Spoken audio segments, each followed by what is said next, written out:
Hello students, तो आज की क्लासेस में हम एनसीईआरटी बेस्ड कुछ क्वेश्चंस करने वाले हैं। आपकी स्क्रीन पर क्वेश्चन नंबर 1.15 दिया हुआ है। क्वेश्चन को पढ़ते हैं।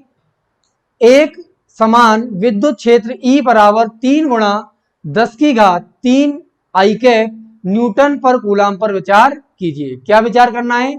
विद्युत क्षेत्र है, विद्युत क्षेत्र सदिश राशि होती है, आई कैप लगा हुआ है, मतलब विद्युत क्षेत्र की दिशा किधर है? एक्स अक्ष की ओर है। और विद्युत क्षेत्र कैसा है? एक समान, क्योंकि क्वेश्चन में दिया हुआ है। ठीक है, तो हमने विचार कर लिया इस विद्युत क्षेत्र पर। विद्युत क्षेत्र कितना है? ई का मान कितना दिया है? 3 गुणा 10 की घात 3 न्यूटन पर कूलाम आई कैप। 3 गुणा 10 की घात 3 न्यूटन पर कूलाम आई कैप। यह क्या है? एक विद्युत क्षेत्र है। विद्युत क्षेत्र ई बराबर 3 गुणा 10 की घात 3 न्यूटन पर कूलाम आई कैप, मतलब विद्युत क्षेत्र किस दिशा में है? एक्स अक्ष की ओर है। ठीक है, तो यहाँ पे अक्ष बना लेते हैं हम। अक्ष देखो किस तरह से बनाएंगे। यहां से हमने मान लिया इस तरह से अक्ष बना लिए। ये कौन सा अक्ष है? वाई अक्ष। ये कौन सा अक्ष है? वाई अक्ष। इस दिशा में जो अक्ष है इसको हम क्या बोलेंगे? एक्स अक्ष। ये क्या है? एक्स अक्ष। ठीक है, और इस यहां से मूल बिंदु से बाहर की दिशा में या आपकी ओर जो अक्ष है वो क्या है? जेड अक्ष। अब आपको पता है यहाँ पे मार्कर तो चल नहीं सकता, इसलिए मार्कर को हम इस डायरेक्शन में चलाते हैं ऐसे। इसका मतलब क्या है? ये बाहर की ओर अक्ष है। ये अक्ष कौन सा है? जेड अक्ष।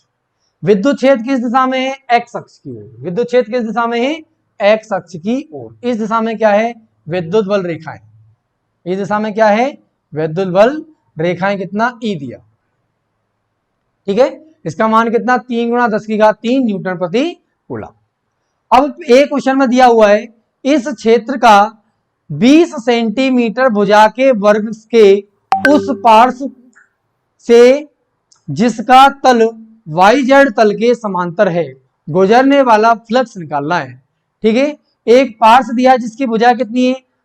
10 सेंटीमीटर, और यह पार्श्व क्या YZ तल में है? तो Y ऊपर और Z बाहर। Y ऊपर और Z बाहर। क्या ये तल हो गया? ये तल हो गया ना, इस दिशा में ऐसे। ये वाला जो तल होगा ये क्या है? YZ तल हो गया। YZ तल में देखें तो जो एक्स अक्ष की विद्युत बल रेखा है इसको सीधी सीधी क्रॉस करेंगी, तो YZ तल का जो क्षेत्रफल सदिश का एक्स अक्ष की ओर होगा, और एक्स अक्ष की दिशा में क्या है? विद्युत क्षेत्र है। तो यहां पर हम बना लेते हैं इसको इस तरह से। ठीक है, इस तरह से हमने क्या बना लिया? एक पार्श्व बना लिया। यह पार्श्व किस दिशा में है? YZ तल में है। यह पार्श्व किस में है? YZ तल में है, और विद्युत बल रेखाएं इस तरह से गुजर रही हैं। विद्युत बल रेखाएं इस तरह से गुजर रही हैं। ठीक है,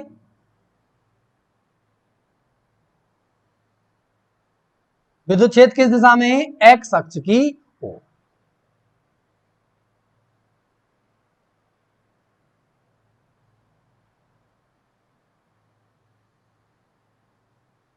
हमें क्या करना है? हमें इससे फ्लक्स निकालना है। इस क्षेत्र से YZ तल में इसकी भुजा कितनी है? A बराबर 10 सेंटीमीटर। सेंटीमीटर को मीटर में बदलेंगे तो जाएगा कितना? 10 गुणा 10 की घात -2 मीटर। तो इसकी भुजा आ जाएगी 10 की घात -1 मीटर। इसकी भुजा कितनी आ गई? 10 की घात -1 मीटर। इसका क्षेत्रफल निकालेंगे तो पार्श्व का क्षेत्रफल, पार्श्व का क्षेत्र हो जाएगा भुजा का वर्ग। भुजा कितनी है? 10 की घात -1 का होल स्क्वायर। ये 10 की घात -2 मीटर स्क्वायर हो जाएगा। तो इसका क्षेत्रफल हो गया 10 की घात -2 मीटर स्क्वायर। लेकिन हमें पता है क्षेत्रफल कैसी राशि है? क्षेत्रफल सदिश राशि है। अगर क्षेत्रफल सदिश राशि है तो इसका केवल परिमाण निकालने से काम नहीं चलेगा, परिमाण के साथ साथ हमें इस क्षेत्रफल की दिशा भी ज्ञात होनी चाहिए। क्षेत्रफल की दिशा देखनी है। यह पार्श्व या यह तल YZ तल में है, तो YZ तल मतलब कि इसका जो क्षेत्रफल सदिश होगा वो क्या? एक्स अक्ष की ओर होगा। इसका जो क्षेत्रफल सदिश है वह क्षेत्रफल सदिश किधर होगा? एक्स अक्ष की ओर। इसका क्षेत्रफल सदिश किधर होगा? एक्स अक्ष की ओर। ठीक है, तो ये क्या हो जाए? इसका क्षेत्रफल सदिश A। इसका क्षेत्रफल सदिश कितना निकल के आ गया? A। ठीक है। अगर यह क्षेत्रफल सदिश x अक्ष की ओर है और x अक्ष की दिशा में क्या है, विद्युत क्षेत्र, मतलब कि विद्युत क्षेत्र तथा क्षेत्रफल सदिश एक दूसरे से कितना कोण बना रहे हैं, 0 डिग्री। तो यहाँ पे लिखेंगे थीटा का मान कितना है, थीटा बराबर 0 डिग्री। अब ए वाले प्रश्न में हम निकालेंगे फ्लक्स। तो फाई होता है कितना, ई डॉट ए, और ई डॉट ए होता है ई ए कॉस थीटा। थीटा का मान हमें पता है 0 डिग्री है, ई का मान 3 गुणा 10 की घात 3, और क्षेत्रफल ए का मान है 10 की घात -2 मीटर स्क्वायर। ठीक है। और कॉस 0 का मान कितना होता है, कॉस 0 का मान होता है 1। तो ये हो जाएगा 3 गुणा 10 की घात 3 गुणा 10 की घात -2, 10 की घात 3 गुणा 10 की घात -2 हो जाएगा 10 की घात 1, और 10 की घात 1 गुणा 3 करेंगे तो हो जाएगा 30, और कॉस 0 का मान होगा 1, 30 गुणा 1 करेंगे तो 30 निकल के आएगा। तो 30 न्यूटन मीटर स्क्वायर पर कूलाम यह फ्लक्स का मान आएगा, 30 न्यूटन मीटर स्क्वायर पर कूलाम। तो दूसरे वाले प्रश्न में क्या दिया हुआ है, इस वर्ग से गुजरने वाला फ्लक्स कितना है, इस वर्ग से गुजरने वाला फ्लक्स कितना है यदि इसके तल का अभिलंब, यदि इसके ये तल है इसका अभिलंब क्या दिया हुआ है, यदि इसके तल का अभिलंब x अक्ष से 60 डिग्री का कोण बनाता है। तो यह x अक्ष से तल का अभिलंब कितना बना रहा है, 60 डिग्री का कोण। तो इस दिशा में मान लेते हैं क्या है, अभिलंब है, इस दिशा में मान लेते हैं क्या है, अभिलंब दिया हुआ है, और यह अभिलंब इस x अक्ष से कितना कोण बना रहा है, 60 डिग्री। इस दिशा में अभिलंब है, मतलब अभिलंब की दिशा में क्या क्षेत्रफल सदिश होता है। तो यह क्षेत्रफल सदिश x अक्ष से कितना कोण बना रहा है, 60 डिग्री। x अक्ष की दिशा में कौन है, विद्युत क्षेत्र। तो यह अभिलंब विद्युत क्षेत्र के साथ कितना बना रहा है, 60 डिग्री।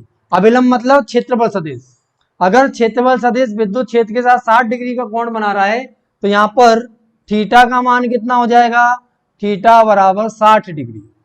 ठीक है। फ्लक्स निकालेंगे फाई बराबर कितना, ई डॉट ए, ई डॉट ए मतलब ई ए कॉस थीटा, ई का मान 3 गुणा 10 की घात 3, क्षेत्रफल 10 की घात -2 कॉस थीटा, थीटा का मान 60 डिग्री, ये हो जाएगा कितना, कॉस 60 डिग्री। कॉस 60 का मान होता है 1/2, ये हो जाएगा 3 गुणा 10 की घात 3 गुणा 10 की घात -2 10, और ये 1/2, तो 3 गुणा 10 30, 30/2 ये जाएगा 15 न्यूटन मीटर स्क्वायर पर कूलाम, 15 न्यूटन मीटर स्क्वायर प्रति कूलाम दूसरे वाले प्रश्न का आंसर आ जाएगा। दूसरे वाले प्रश्न में जो तल का अभिलंब है, तल का अभिलंब है वह x अक्ष से मतलब विद्युत क्षेत्र से कितना कोण बना रहा है, 60 डिग्री। ठीक है ना, तल से कोण नहीं है, तल के अभिलंब से कोण है, और अभिलंब की दिशा में क्या होता है, क्षेत्रफल सदिश। तो यह क्षेत्रफल सदिश के साथ 60 डिग्री कोण बना रहा है, इसलिए हमने थीटा कितना ले लिया, 60 डिग्री ले लिया। अब हम करते हैं क्वेश्चन नंबर 1.16। 1.16 में दिया हुआ है अभ्यास 1.15 के एक समान विद्युत क्षेत्र। तो वहां पर जो विद्युत क्षेत्र दिया हुआ था उस विद्युत क्षेत्र का मान दिया है E बराबर 3 गुणा 10 की घात 3 आई कैप न्यूटन प्रति कूलाम। यही क्या दिया हुआ विद्युत क्षेत्र का। अब देखते हैं 20 सेंटीमीटर भुजा के किसी घन से, एक घन है जिसकी भुजा कितनी है, 20 सेंटीमीटर, घन की भुजा, घन की भुजा कितनी है, 20 सेंटीमीटर, 20 सेंटीमीटर भुजा के घन से जो इस प्रकार अभिविन्यासित है कि उसके फलक निर्देशांक तलों के समांतर हैं। घन के जो फलक हैं वह निर्देशांक तलों के समांतर हैं। कितना नेट फ्लक्स गुजरेगा, इस घन से हमें कुल फ्लक्स, नेट मतलब कुल फ्लक्स का मान ज्ञात करना है, और घन की भुजा दे रखी है कितना, 20 सेंटीमीटर। घन की भुजा दी है 20 सेंटीमीटर, और घन से हमें कुल फ्लक्स निकालना है विद्युत क्षेत्र एक्स अक्ष की ओर 3 गुणा 10 की घात 3 न्यूटन प्रति कूलम दिया हुआ है। ठीक है स्टूडेंट, तो क्वेश्चन को हल करते हैं। क्वेश्चन को हल करने के लिए यहां पे हमने क्या बना लिया, एक निर्देशांक अक्ष बना लिया। निर्देशांक अक्ष में यह जो अक्ष है यह क्या है, एक्स अक्ष। ऊपर की दिशा में जो अक्ष है वो क्या है, वाई अक्ष। और इस दिशा में जो अक्ष है वो क्या है, जेड अक्ष। इस दिशा में अक्ष क्या है, जेड अक्ष दिया हुआ है।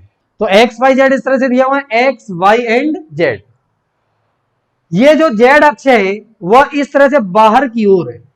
जेड अक्ष क्या है, यहां से इस मार्कर की तरफ या आपकी तरफ जेड अक्ष है। ठीक है, त्रिविमीय संरचना है, एक्स अक्ष, वाई अक्ष और जेड अक्ष। इसमें एक घन रखा हुआ है और घन की भुजा कितनी दी हुई है, 20 सेंटीमीटर। तो यहां पर हम क्या करेंगे, घन रख देंगे। मान लेते हैं कि इस तरह से एक घन रखा हुआ है।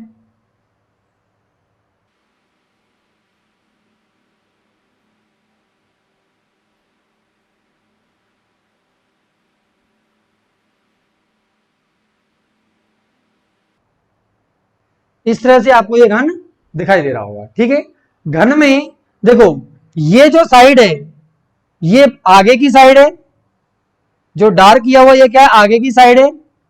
ठीक है, और जो डॉट डॉट डॉट किया हुआ वो क्या है, पीछे वाली फेसेस है। ये क्या है, पीछे वाली फेसेस है। ठीक है, इस घन का नाम दे देते हैं। घन का नाम दे दिया, यह मान लेते हैं बिंदु क्या है, ए। यह बिंदु कितना, बी। ये बिंदु सी, ये बिंदु डी। ठीक है, इसको मूल बिंदु को नाम दे दिया कितना, ई। इसको नाम दे दिया कितना, एफ। इसको नाम दे दिया कितना, जी। और इसको नाम कितना दे दिया, एच। इस तरह से हमने इस घन को नाम दे दिया ए बी सी डी। ठीक है, ई एफ जी और एच। जो मूल बिंदु है उसको नाम इस बार कह दिया, क्या दे दिया हमने, ई दे दिया है। जनरली मूल बिंदु को ओ से निरूपित करते हैं, लेकिन फिर भी हम कुछ भी नाम दे सकते हैं। तो यहां पर इस बिंदु को हमने नाम दिया कितना, ई। और यह घन की भुजा कितनी दी हुई है, 20 सेंटीमीटर घन की भुजा दी हुई है। ठीक है, अब देखो ध्यान से देखते हैं हम। यहां पर देखो हमें दिखाई दे रहा है विद्युत क्षेत्र किस दिशा में है, एक्स अक्ष की ओर। विद्युत क्षेत्र एक्स अक्ष की ओर है तो विद्युत क्षेत्र की दिशा ये है। इस दिशा में क्या है, विद्युत क्षेत्र ई। और ई का मान कितना है, 3 गुणा 10 की घात 3 आई कैप न्यूटन प्रति कूलम। घन की जो भुजा है वह कितना, 20 सेंटीमीटर है। तो इसको लिख सकते हैं 0.2 मीटर। घन की भुजा 20 सेंटीमीटर, इसको हम क्या लिख सकते हैं, 0.2 मीटर। अब हमें क्या करना है, इस पूरे घन से कुल फ्लक्स निकालना है। और कुल फ्लक्स कैसे निकालेंगे, घन की जितनी सतह है सभी सतहों से क्या निकालेंगे, विद्युत फ्लक्स। और उन सभी सतहों के कारण उत्पन्न विद्युत फ्लक्स को जोड़ देंगे तो इस घन से निर्गत कुल फ्लक्स निकल के आ जाएगा। प्रश्न में दिया है कितना नेट फ्लक्स गुजरेगा, घन से कितना नेट फ्लक्स गुजरेगा। तो देखिए यहां पर हम बात करते हैं किस फलक की, ए बी सी डी। फलक ए बी सी डी की हम बात करते हैं तो देखो ए बी सी डी फलक क्या इस बोर्ड के तल के समांतर है, या फिर ए बी सी डी जो फलक है वह देखो एक्स अक्ष तथा वाई अक्ष के समांतर है। तो ए बी सी डी जो तल है यह एक्स वाई तल में है। ए बी सी डी तल किस में है, एक्स वाई तल में है। लिख देता हूं यहां पर A B C D, A B C D X Y तल में स्थित है, एक्स वाई तल में स्थित है। A B C D X Y तल में स्थित है, या बोल सकते हैं एक्स वाई तल के समांतर है, एक्स वाई तल के समांतर है। ए बी सी डी जो फलक है एक्स वाई तल के समांतर है, तो इसका लंबवत क्या एक्स वाई तल का लंबवत होगा। और एक्स वाई तल का लंबवत कौन है, जेड। तो यहां पे लिखेंगे ए बी सी डी तल का क्षेत्रफल सदिश, ए बी सी डी तल का क्षेत्रफल सदिश होगा वह एक्स वाई तल के लंबवत होगा, मतलब जेड अक्ष की ओर होगा। किधर, जेड अक्ष की ओर होगा। ठीक है, जो एबीसीडी तल का जो क्षेत्रफल है, क्षेत्रफल सदिश, वह जेड अक्ष की ओर होगा। विद्युत क्षेत्र किस दिशा में है? एक्स अक्ष की ओर। एबीसीडी तल का जो क्षेत्रफल सदिश है वह किस दिशा में है? जेड अक्ष की ओर। कैसे? ये तल है, इसका लंबवत बाहर की ओर इधर होगा, और इस दिशा में क्या है? जेड अक्ष। तो इस दिशा में वैसे हो जाएगा। तो इस दिशा में क्या हो गया? क्षेत्रफल सदिश। इस दिशा में क्या है? विद्युत क्षेत्र। दोनों एक दूसरे से क्या बना रहे हैं? 90 डिग्री का कोण बना रहे हैं। तो यहां पर इसका क्षेत्रफल सदिश किस दिशा में हो जाएगा? क्षेत्रफल सदिश मान लेते A1, और यह A1 इस तल के लंबवत है और इसकी दिशा की तरफ जेड अक्ष की तरफ। तो क्षेत्रफल सदिश जेड अक्ष की ओर है और विद्युत क्षेत्र एक्स अक्ष की ओर है, तो इन दोनों के मध्य कोण कितना हो जाएगा? 0। फाई निकालेंगे हम, phi A B C D. Phi निकालेंगे हम, phi A B C D. A B C D फलक से निर्गत फ्लक्स, तो यहां से फ्लक्स कितना हो जाएगा? Phi equal to E dot A, E dot A1 लिख देते हैं, ई डॉट ए1। और थीटा 1 का मान कितना है? 90 डिग्री। क्यों? क्योंकि यह जेड अक्ष की तरफ है A1 और विद्युत क्षेत्र एक्स अक्ष की तरफ है। एक्स अक्ष तथा जेड अक्ष एक दूसरे के लंबवत होते हैं। तो थीटा 1 90 डिग्री, कॉस 90 कितना मान होता है? 0। तो यहां से phi A B C D का मान कितना हो गया? 0। तो यहां पर A1 क्या जेड अक्ष की तरफ है और विद्युत क्षेत्र एक्स अक्ष की तरफ है, तो दोनों के मध्य कोण कितना हो गया? 90 डिग्री। तो cos 90 का मान 0 होता है, इसलिए फ्लक्स का मान कितना हो गया? 0। तो एबीसीडी जो तल है या एबीसीडी जो सतह है उससे फ्लक्स कितना हो जाएगा? 0। हमारा जो घन है, इस घन की 6 सतह होती हैं। जैसे आपका जो कमरा है, कमरे में कमरे की लंबाई, कमरे की चौड़ाई और कमरे की ऊंचाई अगर तीनों बराबर हैं तो वह भी एक घन हो जाएगा। और उसके भी 6 फलक होते हैं, एक जमीन, एक छत, एक इस दिशा में दीवार और इसके दिशा में दीवार। ठीक है ना? एक राइट साइड में दीवार और एक लेफ्ट साइड में दीवार, एक सामने वाली दीवार, एक पीछे वाली दीवार। मतलब 4 तो दीवारें हो गई, एक छत और एक जमीन। क्या 6 फलक होते हैं इस तरह से? तो पहला फलक एबीसीडी से हमारा जो कुल फ्लक्स निकल के आया वो कितना निकल के आ गया? 0। तो यहां पर हम लिख देते हैं फाई एबीसीडी बराबर 0। देखिए यहां पर हम लिखेंगे क्या? Phi A B C D बराबर 0। इसके बाद हम कोई दूसरा फलक लेते हैं। हमने दूसरा फलक लिया ई एफ जी एच। जो एबीसीडी फलक है उसके पीछे वाला फलक लिया, एबीसीडी जो फलक है उसके पीछे वाला फलक लिया।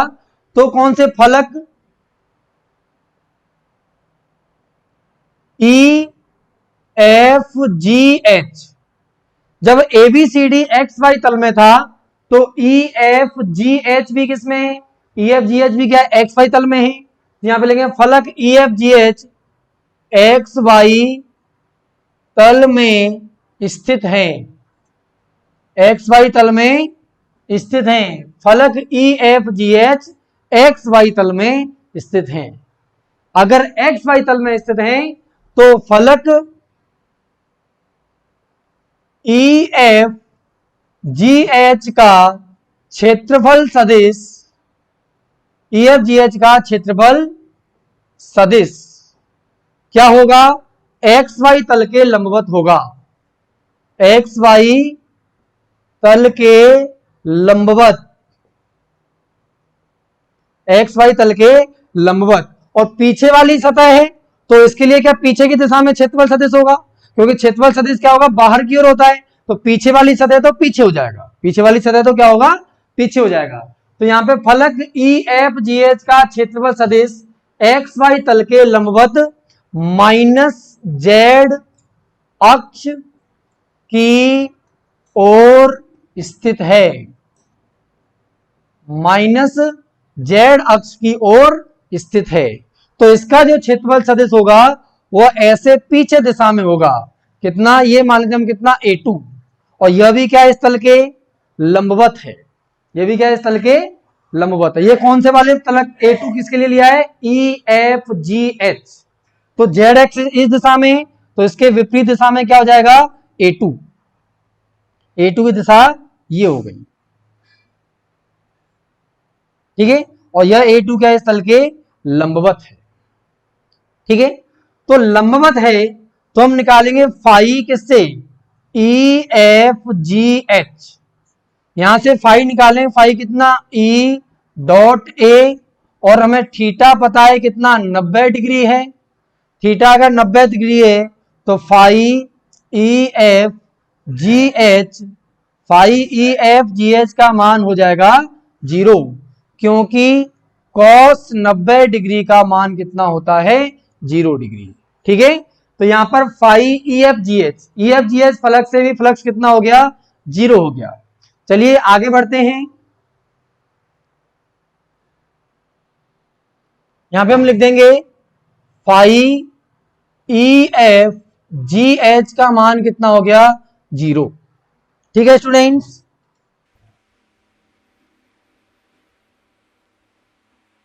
अब आगे हम बात करते हैं फलक BCGF। कौन सा फलक, BCGF, इस फलक की बात करते हैं। तो फलक BCGF को किस तल में है, देखो BC किस दिशा में है, एक्स अक्ष की दिशा में, और BF या FB किस दिशा में, जेड अक्ष की दिशा में। BC किस दिशा में, एक्स अक्ष की दिशा में, और FB किस दिशा में, जेड अक्ष की दिशा में। मतलब ये एक्स जेड तल में है। BCGF क्या जेड अक्ष तल, कौन किस तल में है, एक्स जेड तल में।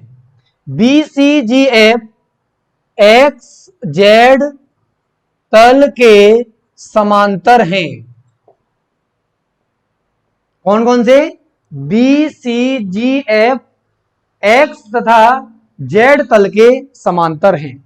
और एक्स तथा जेड तल के समांतर हैं तो इनका जो क्षेत्रफल सदिश होगा वह क्या, वाई अक्ष की दिशा में होगा। भाई जो कमरा है, कमरे की जो छत है, छत का क्षेत्रफल सदिश क्या कमरे से बाहर ऊपर की तरफ होगा, तो ऊपर की तरफ क्या है, वाई अक्ष। तो इसका क्षेत्रफल सदिश A3 है, वह किस दिशा में है, वाई अक्ष की तरफ है। और विद्युत क्षेत्र किस दिशा में, एक्स अक्ष की तरफ। तो वाई अक्ष तथा एक्स अक्ष की मध्य कोण कितना, 90 डिग्री। मतलब विद्युत क्षेत्र तथा क्षेत्रफल सदिश के मध्य दोबारा से कोण कितना हो गया, 90 डिग्री, ठीक है। तो लिखेंगे यहां पर BCGF का क्षेत्रफल सदिश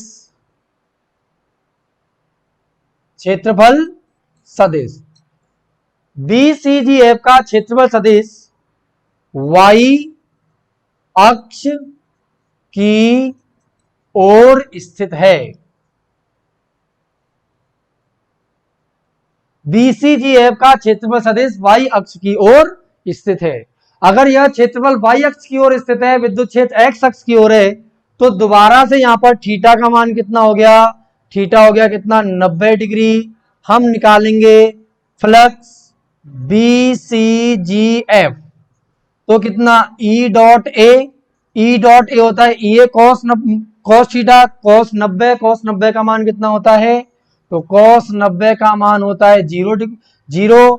तो यहां से फाई BCGF का मान हो जाएगा 0।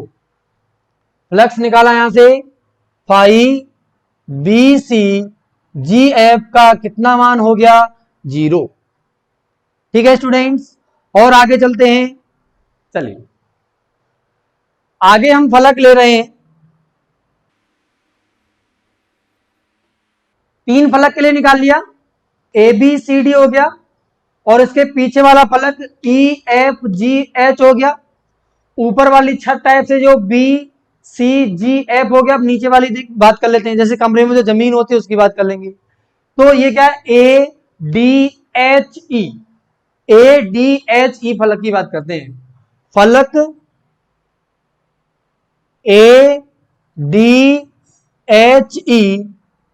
ADHE किस दिशा में है, देखो AD क्या एक्स अक्ष की दिशा में, और HD किस दिशा में, जेड अक्ष की दिशा में। तो ये किस दिशा में, एक्स जेड तल में स्थित है।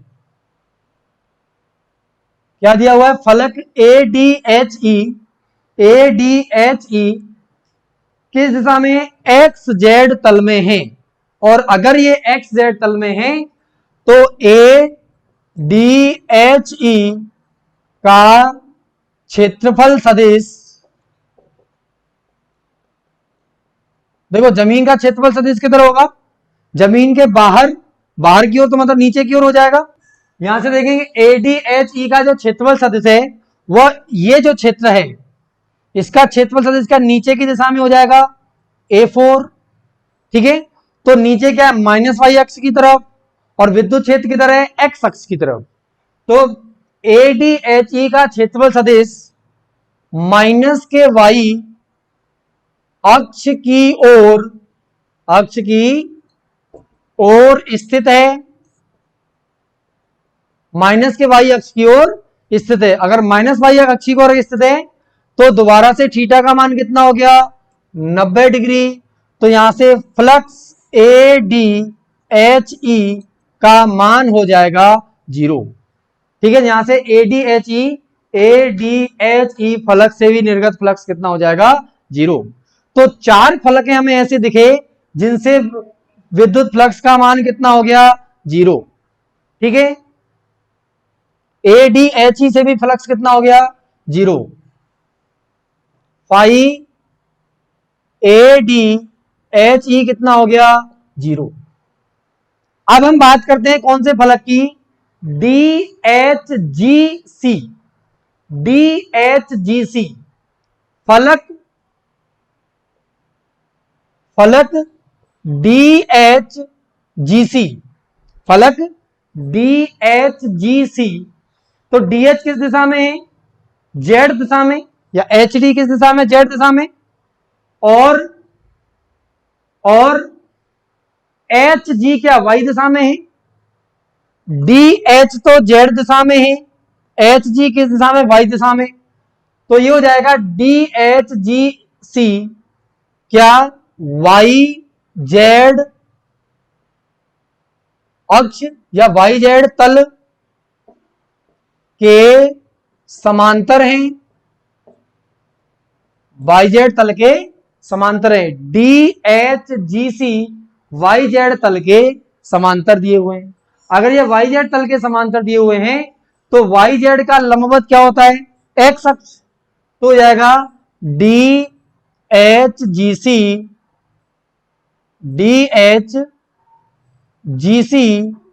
का क्षेत्रफल सदिश,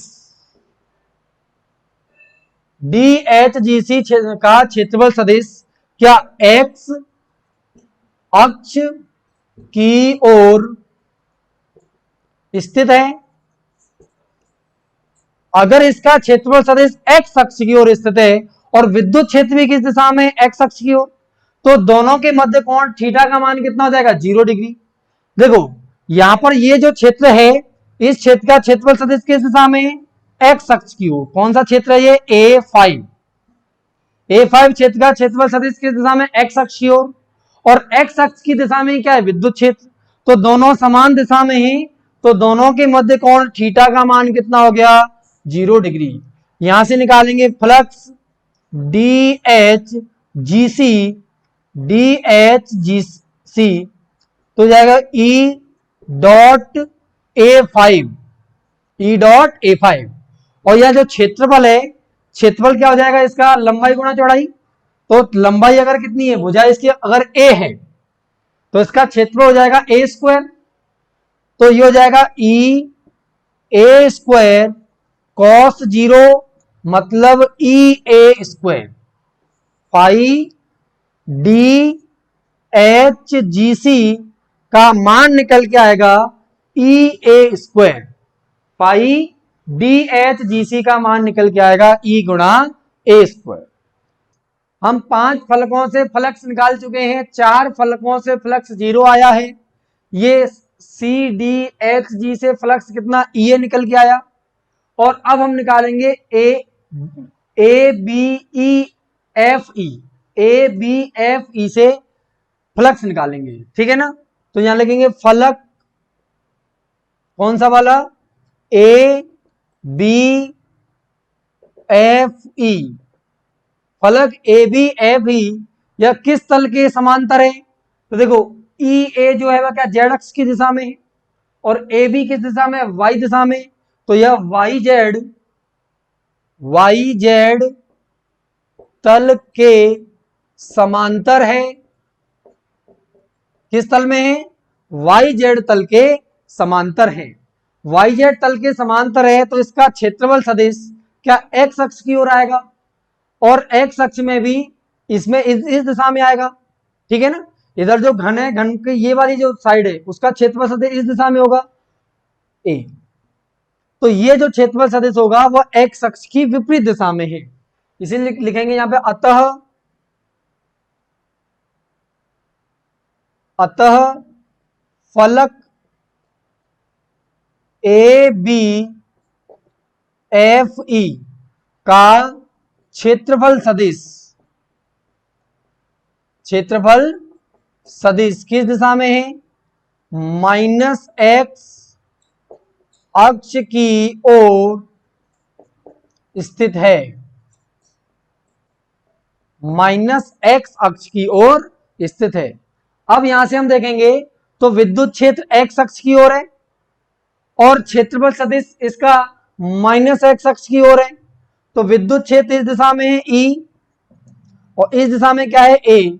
तो यह कोण थीटा का मान कितना हो गया, 180 डिग्री। थीटा का मान कितना हो गया, 180 डिग्री। तो यहां से कोण 180 डिग्री हो गया। हम निकालेंगे कितना, फाई किससे निकाल रहे हैं, A B F E. A B F E से जब फ्लक्स निकालेंगे तो यह फ्लक्स हो जाएगा कितना, ई ए कॉस थीटा और थीटा कितना 180 डिग्री। कॉस 180 डिग्री का मान होता है माइनस का 1। तो phi A B F E कितना निकल के आएगा, ई ए गुणा माइनस ए बराबर माइनस के ई ए, ठीक है। तो यहां से flux C D H E से फ्लक्स ई ए निकला और ए बी एफ ई से फ्लक्स माइनस ई ए निकला। लिख लेते हैं, phi A B F E से जो फ्लक्स निकला माइनस के ई ए। माइनस क्यों आया, क्योंकि विद्युत क्षेत्र एक्स अक्ष की ओर है और इसका क्षेत्रफल सदिश माइनस एक्स अक्ष की ओर है। दोनों के मध्य कोण कितना, 180 डिग्री है। अगर दोनों के मध्य कोण 180 डिग्री है तो cos 180 का मान कितना होता है, -1 होता है। और cos 180 का मान अगर -1 है तो फाई निकल गया माइनस के ई ए। तो फाई लिख गया माइनस के ई ए। हमें क्या करना था, इस घन से कुल फ्लक्स का मान निकालना था। अगर मैं यहां से फाई कुल निकालूं, फाई कुल, तो फाई कुल में इसको फाई 1 मान लूं, इसको फाई 2, इसको फाई 3, फाई 4, फाई 5 और फाई 6, ठीक है ना। तो फाई कुल हो जाएगा कितना, पहली सतह से या पहले फलक से फ्लक्स प्लस दूसरे सतह से फ्लक्स प्लस तीसरे फलक से सतह फ्लक्स, चौथे फलक से फ्लक्स, पांचवें फलक से फ्लक्स प्लस छठवें फलक से फ्लक्स, ठीक है ना। तो फाई कुल बराबर phi 1 plus phi 2, phi 3, phi 4, phi 5, phi 6। ये 1 2 3 4 चार फलकों से फ्लक्स कितना है, 0 0 प्लस 0 प्लस 0 प्लस 0। पांचवें फलक से फ्लक्स है कितना, ई ए और छठवें फलक से कितना, माइनस के ई ए। तो यहां से फाई कुल निकालेंगे तो 4 तो 0 ही है, ये ई ए है और ये कितना, माइनस के ई ए। तो जितना धनात्मक फ्लक्स उतना ही ऋणात्मक फ्लक्स। तो यहां से कुल फ्लक्स कितना हो गया, 0।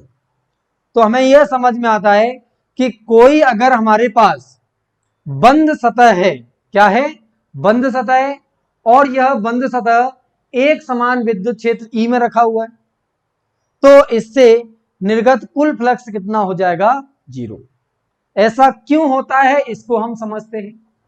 देखो इस दिशा में विद्युत बल रेखा जा रही है, तो यहां से देखेंगे ए बी एफ ई से विद्युत बल रेखा इसमें प्रवेश कर रही है और DCGH, इससे विद्युत बल रेखाएं बाहर निकल रही हैं। बाकी की सतह के क्या है, समांतर है। बाकी की सतह क्या है, विद्युत बल रेखाओं के समांतर है। तो बाकी की सतहों से फ्लक्स कितना निकल के आया, 0। चार जो सतह थी उनसे फ्लक्स कितना निकल के आया, 0। एक जो सतह थी ABFE, जहां से विद्युत बल रेखाएं प्रवेश कर रही हैं, वहां से विद्युत फ्लक्स का ऋणात्मक निकला। और जहां से फ्लक्स DCGH,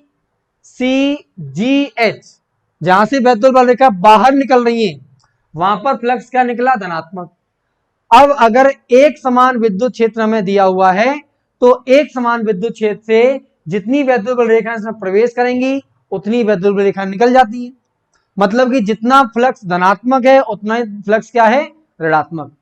फ्लक्स धनात्मक कब होता है, जब विद्युत बल रेखाएं बंद सतह से बाहर निकलती है। और फ्लक्स ऋणात्मक कब होता है, जब विद्युत बल रेखाएं बंद सतह के अंदर प्रवेश करती हैं। ठीक है, तो ये स्थिति होती है। तो यहां से कुल फ्लक्स का मान क्या हो गया, 0।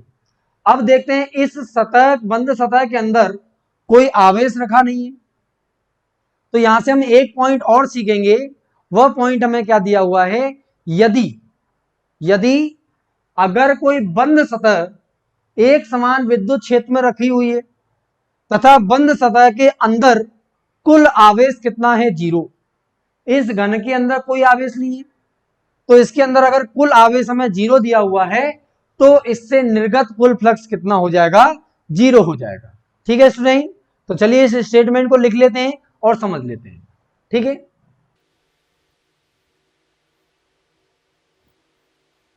देखिए क्या स्टेटमेंट है, ध्यान से देखिए। यदि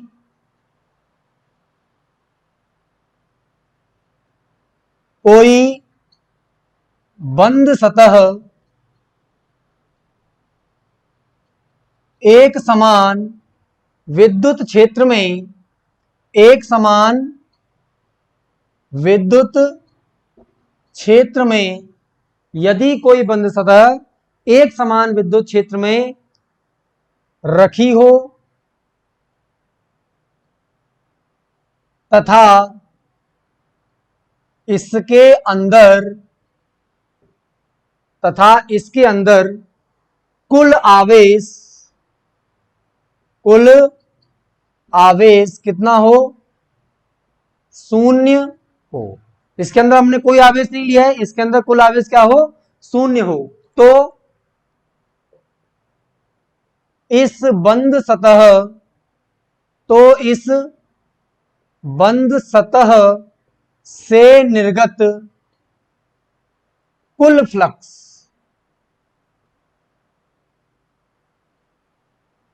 तो इस बंद सतह से निर्गत कुल फ्लक्स क्या होता है, 0 होता है। कुल फ्लक्स 0 होता है। क्या कंडीशन है कि एक समान विद्युत क्षेत्र हो, एक समान विद्युत क्षेत्र के साथ साथ यहां पर एक समान विद्युत क्षेत्र है, बंद सतह है और बंद सतह के अंदर कोई आवेश नहीं दिया, तो उससे निर्गत कुल फ्लक्स का मान कितना हो जाएगा, 0 हो जाएगा। चलिए स्टूडेंट्स, हम यहां पर छोटे छोटे और एग्जांपल्स ले लेते हैं। किस तरह के एग्जांपल्स हैं, ध्यान से देखिए। मान लेते हैं यहां पर एक समान विद्युत क्षेत्र है। क्या यहां पर एक समान विद्युत क्षेत्र, ठीक है, एक समान विद्युत क्षेत्र है। और इस एक समान विद्युत क्षेत्र में मान लेते हैं हमने एक बेलन ले लिया। क्या है ये, बेलन। क्या है ये, बेलन। ठीक है ना। बेलन की जो लंबाई है वह कितनी, L है। और बेलन की त्रिज्या कितनी है, कैपिटल R। बेलन की त्रिज्या कैपिटल R है तथा बेलन की लंबाई कितनी, L है। और एक समान विद्युत क्षेत्र E धनात्मक x अक्ष की ओर चित्र में दिखाया गया है। क्वेश्चन बोला गया है, क्या बेलन से निर्गत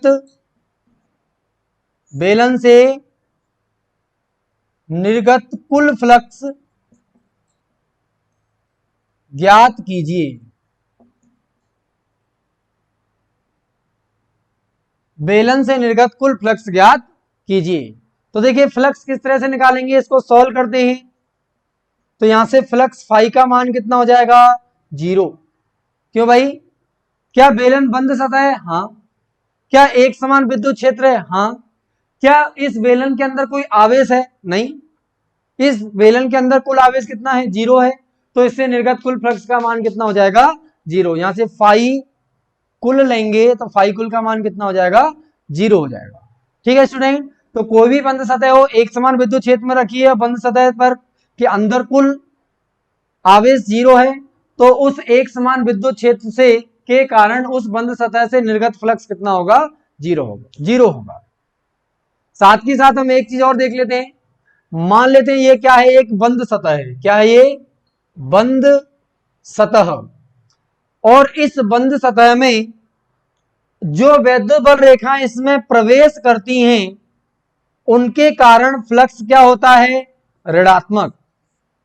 अगर विद्युत बल रेखाएं इसमें प्रवेश कर रही हैं तो फ्लक्स कैसा होता है? ऋणात्मक।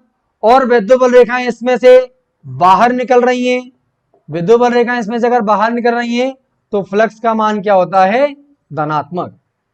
यहां से हम देखेंगे जितनी विद्युत बल रेखाएं इसके अंदर प्रवेश कर रही हैं उतनी विद्युत बल रेखाएं यहां से बाहर निकल रही हैं। जब एक समान विद्युत क्षेत्र होता है तो एक समान विद्युत क्षेत्र में जितनी विद्युत बल रेखाएं बंद सतह से प्रवेश करती हैं उतनी ही बाहर निकलती हैं। तो जितना फ्लक्स धनात्मक होता है, मतलब प्रवेश किया तो फ्लक्स ऋणात्मक, यहां से फ्लक्स क्या होगा? नेगेटिव। और यहां से फ्लक्स कितना हो जाएगा? पॉजिटिव। तो जितना फ्लक्स धनात्मक उतना फ्लक्स ऋणात्मक।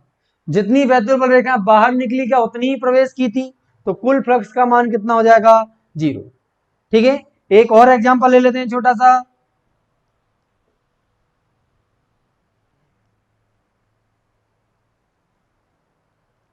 मान लेते हैं कि यह एक गोला है। क्या? एक गोला या गोलीय कोष ले लेते हैं। गोलीय कोष, गोलीय कोष मतलब खोखला गोला है। ठीक है, और यह खोखला गोला एक समान विद्युत क्षेत्र ई में रखा हुआ है। यह खोखला गोला एक समान विद्युत क्षेत्र ई में रखा हुआ है। यह एक समान विद्युत क्षेत्र कितना है? ई। इस गोले की त्रिज्या r है। तो यहां से क्वेश्चन दिया हुआ है, गोले से संबद्ध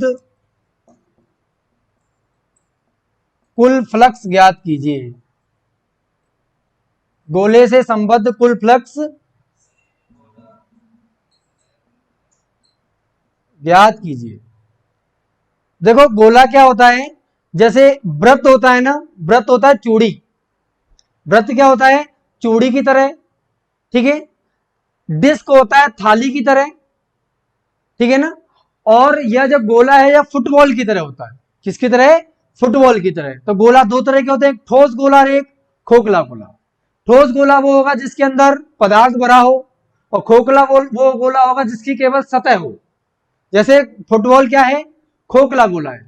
और जैसे हम लड्डू की बात करें या मिट्टी का हम एक गोला बनाएं तो वो क्या है? ठोस गोला है। तो खोखला गोला को हम क्या गोलीय कोष बोलते हैं, जो फुटबॉल की तरह है। तो इससे फ्लक्स अगर हम निकालेंगे तो बोलो कितना आएगा फ्लक्स? फटाफट से बोलो, फ्लक्स का मान कितना आएगा? फ्लक्स का मान होगा 0। क्यों? एक समान विद्युत क्षेत्र है। हाँ। एक समान विद्युत क्षेत्र में बंद लूप है। हाँ। बंद लूप के अंदर कुल आवेश 0 है। हाँ। तो यहां से फ्लक्स का मान कितना हो जाएगा? 0। ठीक है, तो यहां से कुल फ्लक्स का मान कितना निकला? 0। जितनी वैद्युत बल रेखाएं इसमें प्रवेश कर रही हैं उतनी वैद्युत बल रेखाएं बाहर निकल रही हैं। इसका मतलब क्या है कि यहां पर जितना फ्लक्स धनात्मक है उतना ही फ्लक्स ऋणात्मक है। तो कुल फ्लक्स, इससे निर्गत कुल फ्लक्स या इससे संबद्ध कुल फ्लक्स का मान कितना हो जाएगा? 0 हो जाएगा। ठीक है स्टूडेंट्स, आज के लिए क्लासेस यहीं ओवर करते हैं। Thank you.